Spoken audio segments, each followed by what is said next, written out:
Here we have a water drop test of Noodler's L. Lawrence ink for the inkdependence.com blog.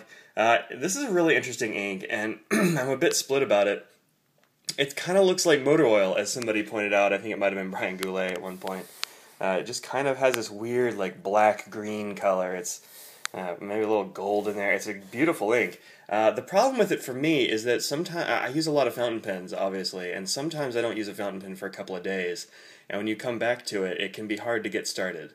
It's a little dry, and I was using it in an All-Star with a fine nib, and it just was a little bit hard to get going at that first bit if you don't use it for a while. But it does keep going once you get it broken loose. So I don't know, make of that what you will. I think this is probably gonna be fairly water resistant, but I haven't tried it out yet. So let's see what we got. Water resistance.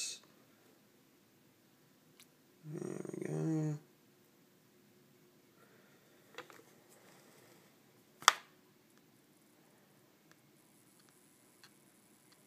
And it looks like it's holding pretty darn strong. Only a few inks that I have will hold this strong. You can see the actual lines underneath it sort of focused through that water droplet. That's kind of a cool effect. Yeah, let's get that off of there.